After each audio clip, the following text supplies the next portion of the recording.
Shalom, selamat pagi Bapak Ibu Saudara sekalian. Kembali kita berjumpa dalam persekutuan pagi online yang diadakan pada hari ini. Sungguh kita bersyukur pada Tuhan karena Dia sangat amat baik bagi kita. Kalau di Jumat yang lalu kita sudah merayakan hari Paskah, maka pada hari yang ketiga Tuhan Yesus bangkit. Dinyatakan kuasanya bagi kita. Dia sudah kalahkan maut, Dia kalahkan dosa, untuk penebusan segala dosa-dosa kita. Mari kita untuk memulai persekutuan ini, kita nyanyi dengan sebuah lagu yang termasuk lagu lama, tapi lagu ini sangat menggairahkan, karena lagu ini memberikan sukacita bagi kita umat yang menang, karena Tuhan kita Yesus Kristus telah menang atas maut. Allah bangkit. Saya ajak untuk kita bergembira memulai persekutuan pagi ini.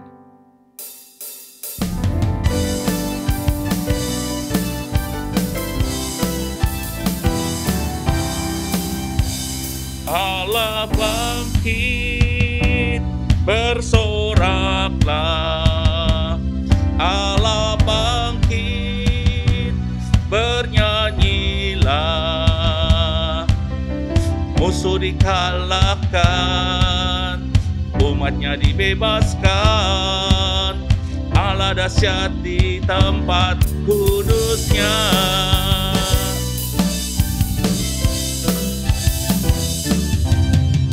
Kerahkanlah kekuatanmu ya Allah, tunjukkanlah kuasamu ya Tuhan.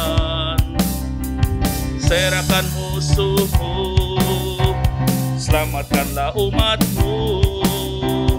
Allah dahsyat di tempat kudusnya.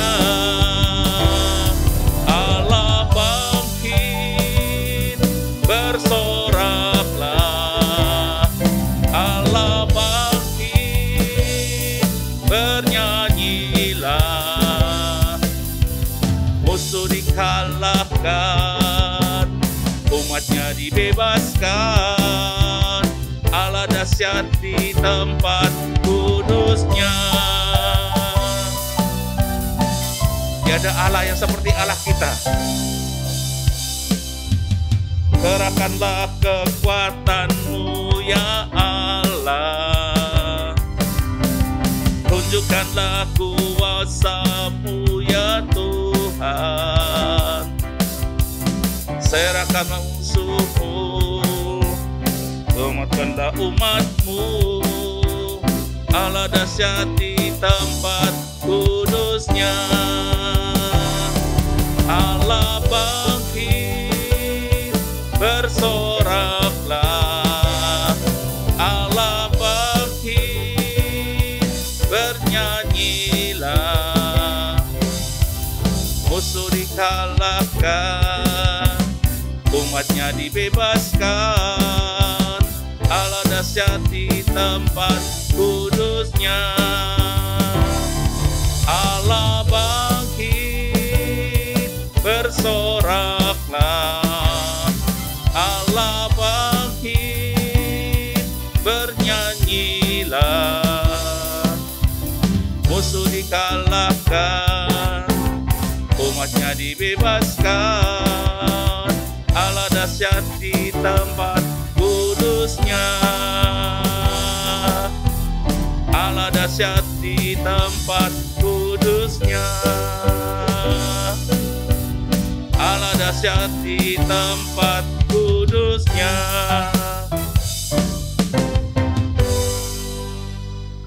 Mari kita berdoa bersama-sama. Selamat pagi Bapa, selamat pagi Allah Roh Kudus, selamat pagi Tuhan Yesus Kristus. Tak hentinya kami mengucapkan syukur Tuhan atas kehidupan yang masih Kau percayakan pada kami. Kami masih boleh bernafas menikmati akan dunia ciptaan-Mu ini. Pertama kami mohon ampun Tuhan akan dosa salah kami.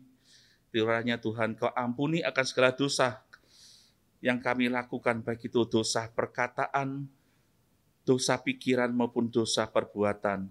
Kuduskan hidup kami Tuhan, dan terus perteguh iman percaya kami pada Engkau. Kau pimpin akan jalan hidup kami, sehingga kami tidak jatuh di dalam lembah dosa, tapi kami tetap berada di rel jalan-Mu Tuhan. Dan biarkan semua kehendak-Mu yang jadi dalam kehidupan kami, karena kami mau Tuhan untuk melakukan segala sesuatu seturut dengan perintah-Mu, hanya bagi kemuliaan nama-Mu, karena Engkau Allah yang sangat baik bagi kami yang sebetulnya hina di hadapan Engkau, namun karena kasih-Mu yang besar, Engkau mau menebus dosa yang telah kami lakukan. Terima kasih Tuhan Yesus, kiranya Kau terus akan pertebal iman percaya kami pada Engkau. Pengharapan kami pada Engkau juga tidak akan pernah luntur Tuhan, karena pengharapan kami pada Engkau tidak akan pernah sia-sia. Terima kasih Tuhan, kiranya Kau berkati akan acara persekutuan pagi dari awal, pertengahan hingga akhir, sehingga semuanya boleh membawa berkat bagi kami semua. Dalam nama Tuhan Yesus kami berdoa dan ucap syukur. Haleluya. Amin. Sebelum kita mendengarkan firman yang akan disampaikan oleh Pendeta Helen, mari kita nyanyikan sebuah pujian. Dia mengerti, Dia Tuhan yang mengerti akan segala yang kita perlukan.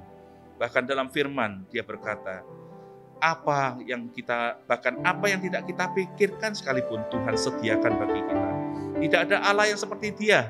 Dia Allah yang sungguh ajaib, Dia Allah yang selalu membuktikan bahwa mujizat itu tetap ada. Bukan hanya mujizat terjadi zaman dahulu, tapi zaman dahulu, sekarang, dan sampai selama-lamanya, karya Tuhan tetap ada. Mujizat tetap dinyatakan bagi orang yang benar-benar percaya pada Dia. Mari kita bersama-sama nyatakan, Dia mengerti.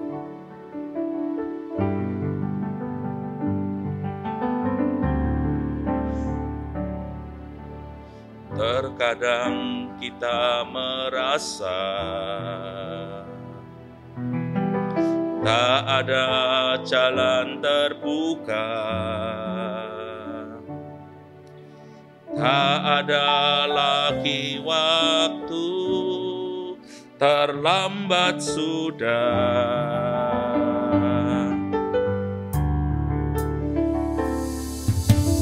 Tuhan tak pernah berdusta, Dia selalu pegang janjinya. Bagi orang percaya, mujizat nyata.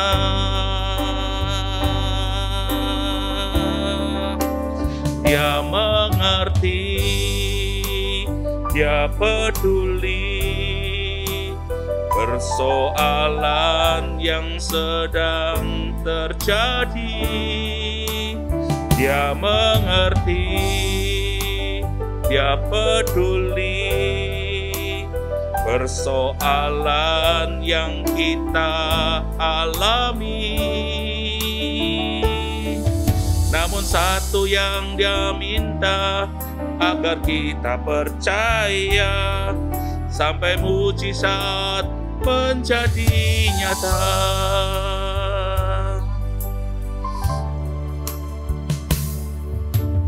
Terkadang kita merasa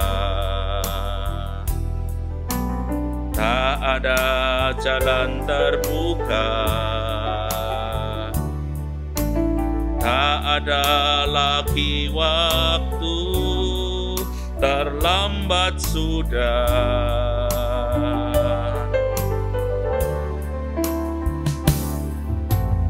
Tuhan tak pernah berdusta, Dia selalu pegang janjinya. Bagi orang percaya, mujizat nyata.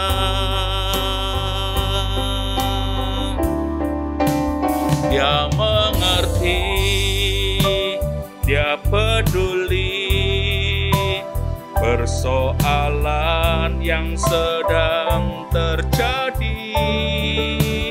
Dia mengerti, Dia peduli persoalan yang kita alami. Namun satu hal yang Dia minta, agar kita percaya sampai mujizat menjadi nyata. Dia mengerti, Dia peduli persoalan yang sedang terjadi. Dia mengerti, Dia peduli persoalan yang kita alami. Namun satu hal yang minta, agar kita percaya sampai mujizat menjadi nyata. Sekali lagi kita nyanyikan. Terkadang kita merasa tak ada jalan terbuka, tak ada lagi waktu, terlambat sudah.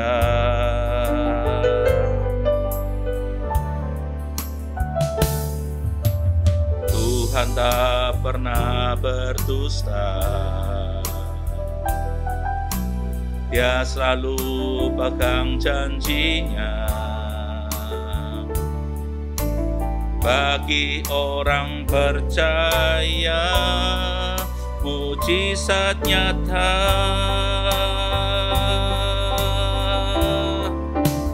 Dia mengerti, Dia peduli persoalan yang sedang terjadi.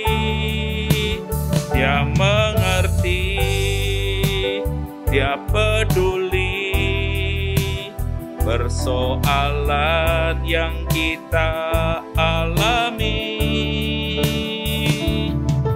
Namun satu yang Dia minta, agar kita percaya sampai mujizat menjadi nyata. Dia mengerti, Dia peduli persoalan yang sedang terjadi. Dia mengerti, Dia peduli persoalan yang kita alami. Namun satu yang Dia minta, agar kita percaya sampai mujizat menjadi nyata. Namun satu yang Dia minta, agar kita percaya sampai mujizat menjadi nyata. Namun satu yang Dia minta, agar kita percaya sampai mujizat menjadi nyata. Mari saudara, kita akan mempersiapkan hati untuk merenungkan firman Tuhan. Mari kita berdoa terlebih dahulu.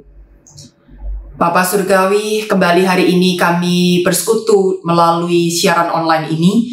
Tuhan, biarlah kasih karunia-Mu yang tetap menyertai kami dimanapun berada, untuk selalu rindu mendengarkan firman Tuhan, untuk selalu boleh rindu datang mendekat kepadamu. Semakin mengenal Engkau, semakin mencintai Tuhan. Dalam segala perkara, kami akan hadapi bersama-sama dengan Tuhan yang penuh dengan cinta dan penuh dengan kuasa. Sehingga kami tidak mau dibutakan oleh ilah-ilah dunia ataupun oleh godaan-godaan dan tantangan dalam kehidupan ini. Melainkan hati kami mau tetap terpaut kepada Engkau, dan terang firman-Mu lah yang akan selalu menjadi penuntun dalam setiap langkah kami. Bukakanlah hati kami ya Bapa, untuk selalu siap menerima berita firman Tuhan, dan mampukan langkah-langkah kami untuk selaras dengan kehendak Tuhan, dengan rancangan-rancangan-Mu yang tentu sungguh indah. Terima kasih Bapa, kami serahkan untuk pemberitaan firman Tuhan pada hari ini, hanya di dalam nama Tuhan Yesus Kristus. Amin. Saudara, bagian firman Tuhan yang akan kita renungkan terambil dari Efesus pasal 6 ayat 10 sampai 18a. Efesus pasal 6 ayat 10 sampai 18a, demikian bunyi firman Tuhan. Akhirnya, hendaklah kamu kuat di dalam Tuhan, di dalam kekuatan kuasa-Nya. Kenakanlah seluruh perlengkapan senjata Allah supaya kamu dapat bertahan melawan tipu muslihat iblis. Karena perjuangan kita bukanlah melawan darah dan daging, tetapi melawan pemerintah-pemerintah, melawan penguasa-penguasa, melawan penghulu-penghulu dunia yang gelap ini, melawan roh-roh jahat di udara. Sebab itu, ambillah seluruh perlengkapan senjata Allah, supaya kamu dapat mengadakan perlawanan pada hari yang jahat itu dan tetap berdiri sesudah kamu menyelesaikan segala sesuatu. Jadi, berdirilah tegap, berikat pinggangkan kebenaran dan berbaju sirahkan keadilan. Kakimu berkasutkan kerelaan untuk memberitakan Injil damai sejahtera. Dalam segala keadaan, pergunakanlah perisai iman, sebab dengan perisai itu, kamu akan dapat memadamkan semua panah api dari si jahat. Dan terimalah ketopong keselamatan dan pedang roh, yaitu firman Allah, dalam segala doa dan permohonan. Amin. Saudaraku, pernahkah saudara menghadapi persoalan, menghadapi orang-orang yang bermaksud buruk terhadap kita?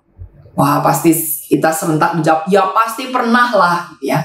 Lalu apakah kita berhasil di dalam mengatasi persoalan-persoalan tersebut? Apakah kita menjadi pemenang atau kita semakin terpuruk karena persoalan-persoalan itu? Mungkin sebagian di antara kita sudah berhasil mengatasi persoalan-persoalannya, tetapi sebagian lain mungkin masih sungguh sangat bergumul dan bahkan tidak tahu bagaimana solusinya, atau masih bertanya-tanya apakah memang ada solusi dari persoalan ini. Nah, saudara, kita semua memang pasti menghadapi persoalan di dalam dunia. Tetapi bagaimana cara kita memandang persoalan itu? Nah, tulisan Paulus di dalam surat Efesus pasal 6 ini sebetulnya mau memberitahukan kita, ketika kita ini sedang menghadapi masalah, sebetulnya apa sih yang kita sedang hadapi dan bagaimana kita akan menghadapinya. Nah, yang pertama, saudara, yang perlu kita ingat ketika kita berhadapan dengan sebuah problem apalagi yang besar, sesungguhnya yang sedang kita hadapi bukanlah masalah itu sendiri. Tetapi apa, saudara?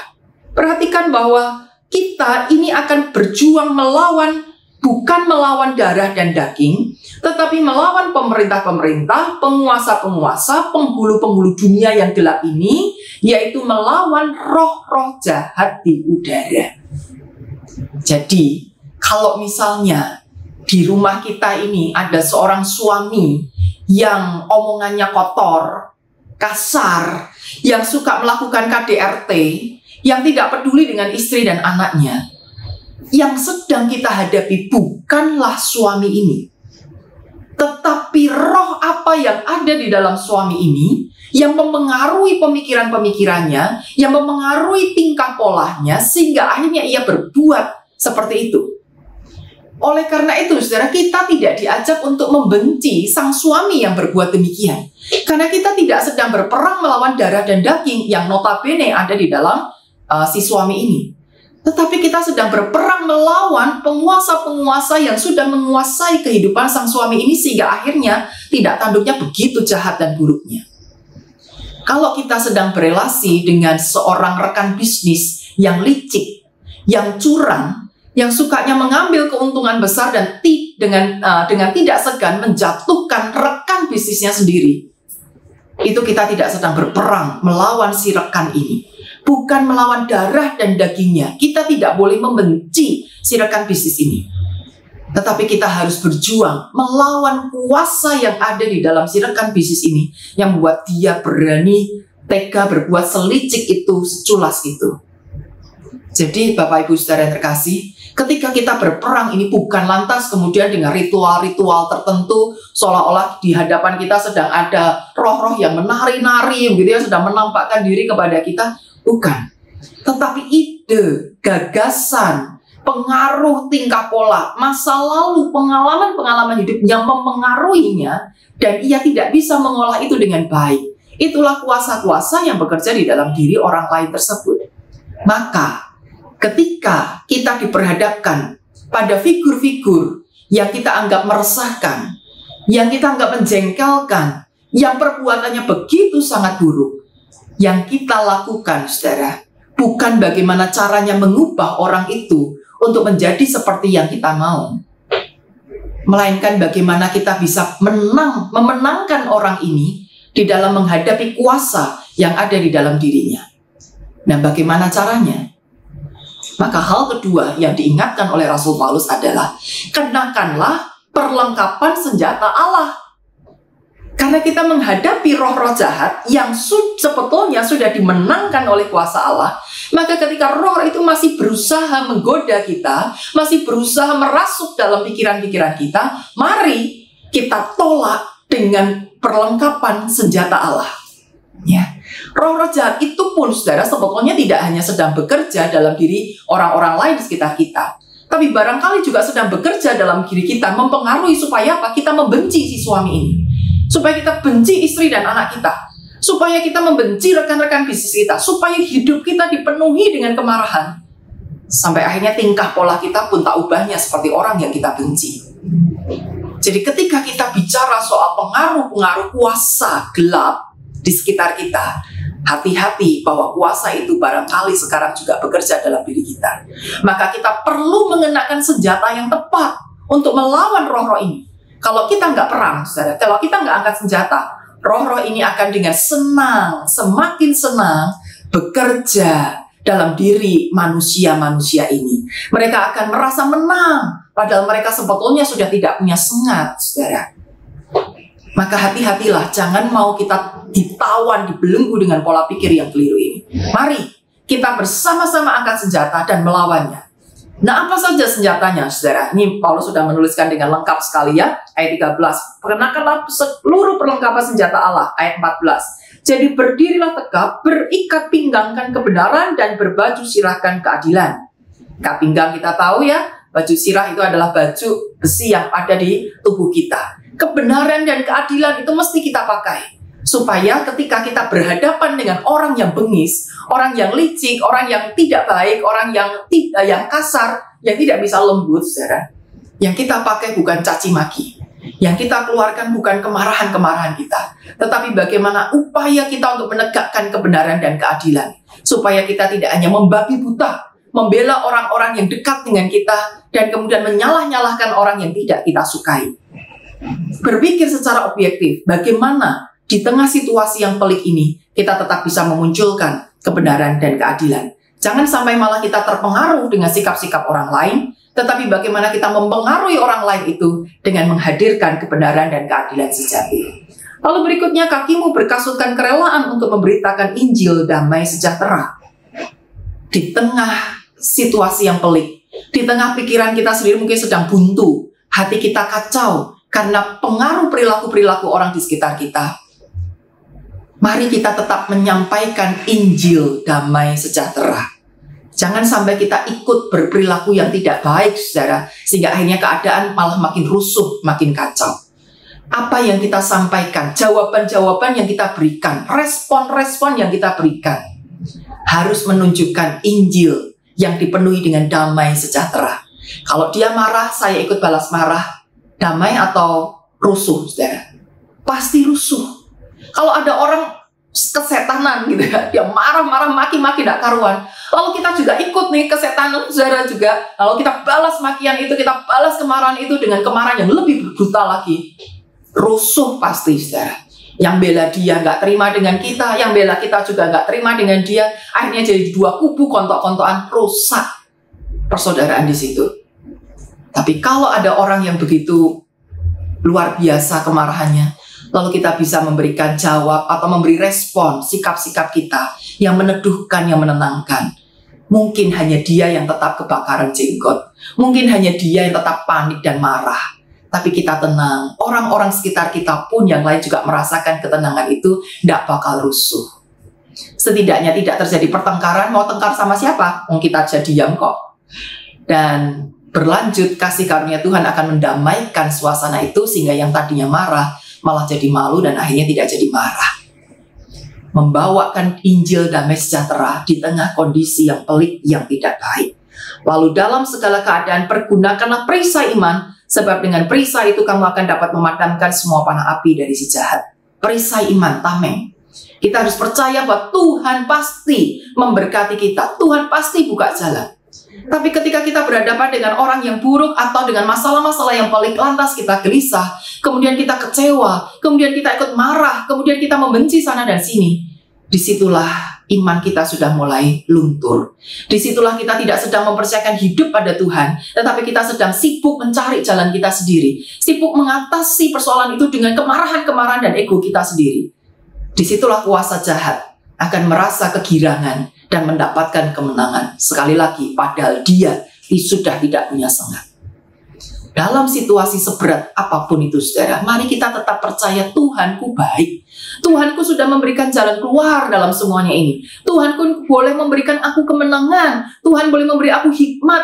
Tuhan boleh menolong aku untuk menghadapi orang-orang yang sulit ini dan perkara-perkara yang rumit ini. Kita harus percaya itu, saudara, supaya kita bisa memenangkan pertandingan ini. Sekali lagi, pertandingannya bukan melawan orang-orang itu, bukan melawan masalah-masalah itu, tetapi melawan penguasa-penguasa kegelapan yang masih berusaha untuk menunjukkan sengatnya, padahal itu sudah dikalahkan Tuhan.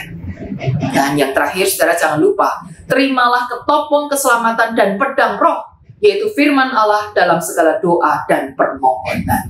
Ini yang seringkali dilupakan. Banyak orang berdoa, semua orang ketika punya masalah berdoa, tapi tidak baca firman. Lalu merasa, aku sudah terus doa, tapi kok tidak dijawab Tuhan. Ketika ditanya, apa kamu baca firman? Saya sibuk. Gimana saya bisa sempat baca firman? Saya sudah pusing ngadepin orang-orang jahat ini loh. Oh, saudara, kalau kita tidak meluangkan waktu untuk baca firman, kita belum komplit pakai senjatanya. Satu sisi, satu kala kita bisa menang, tapi di masa yang lain, di persoalan-persoalan berikutnya kita nggak mungkin menang. Perlengkapan senjata Allah mesti lengkap. Perisai imannya dipakai, baju sirah keadilannya dipakai, ikat pinggang kebenarannya dipakai, kasut untuk memberitakan Injilnya dipakai. Tapi pedang rohnya, ingat saudara, pedang inilah yang untuk melawan. Baju sirah, tameng, ikat pinggang, semuanya pasif, hanya untuk bertahan. Tapi pedang inilah yang akan berjuang, melawan, memberikan perlawanan yang sungguh-sungguh kepada penguasa-penguasa kegelapan. Dan pedang roh itu adalah firman Tuhan. Dengan kita membaca, menggumulkan, menghayati firman Tuhan, di situ Tuhan bicara kepada kita. Dan Tuhan menolong kita mengerti apa yang mesti kita lakukan terhadap orang-orang seperti ini. Terhadap masalah-masalah seperti ini, Tuhan tunjukkan semuanya dalam terang firman-Nya. Maka kalau kita nggak baca firman, kita nggak akan ngerti gimana caranya. Kita cuma doa, minta, dan itu kita pasti berharap Tuhan celing buat semuanya bersih, buat semuanya tiba-tiba sirna. Ada yang bisa begitu, tapi banyak hal Tuhan mau kita juga bergerak, kita juga berkarya, kita juga melakukan sesuatu dalam menghadapi ini.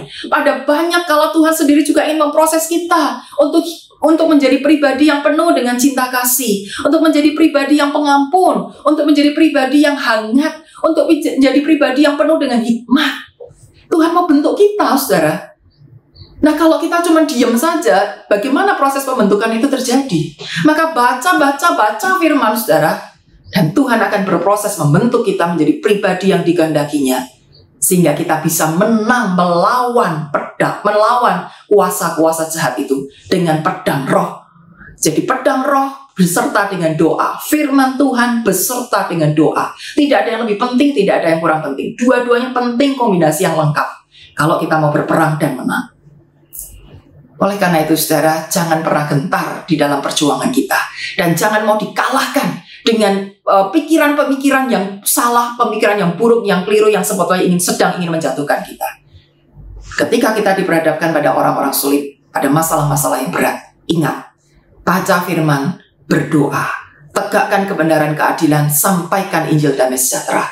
Maka disitulah Tuhan akan sungguh-sungguh menyatakan kuasanya. Kita akan menjadi orang-orang yang kuat, bukan pada diri kita sendiri, tapi kuat di dalam kuasa Tuhan. Kita akan diberikan kemenangan bukan sebagai kesombongan kita, tetapi karena kuasa Tuhan sungguh-sungguh dinyatakan, dan kita menjadi pemenang-pemenangnya Kristus.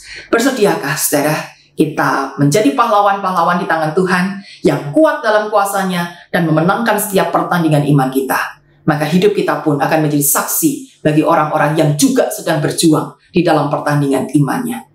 Mari kita berdoa. Terima kasih ya Bapa, Engkau boleh menolong kami, menyadarkan kami apa yang sesungguhnya sedang kami hadapi. Dan jangan biarkan kami dibodohi, jangan biarkan hati kami dibutakan oleh segala pengaruh kuasa-kuasa buruk itu. Kiranya Kami mau hidup dalam terang firman Tuhan, dan kami memenangkan setiap pertandingan iman kami bersama dengan Tuhan. Terima kasih, Engkau sungguh luar biasa mengasihi kami dan memberikan yang terbaik bagi kami. Kami berdoa bagi setiap orang yang saat ini sedang memiliki pergumulan yang berat, yang sedang kepayahan menghadapi orang-orang yang sulit di sekitarnya. Tuhan, mampukan kami melakukan perjuangan ini dengan cara yang benar, sehingga kami tidak kepayahan, tidak keletihan, dan akhirnya menyerah.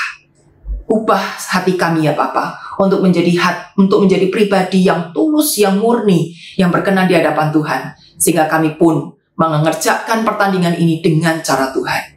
Dan mari Tuhan, Engkau juga bekerja terhadap orang-orang sekitar kami, yang kami anggap menjengkelkan, yang kami anggap meresahkan, yang kami anggap merugikan. Mari Engkau juga bekerja dalam hati sesama kami ini Bapa, supaya mereka pun boleh hidup di dalam terang firman Tuhan. Hidup mereka diubahkan, dan mereka tidak lagi mau dipengaruhi oleh kuasa-kuasa yang buruk. Terima kasih Bapa, terima kasih. Hanya di dalam nama Tuhan Yesus Kristus kami berdoa dan menyerahkan hidup kami. Amin.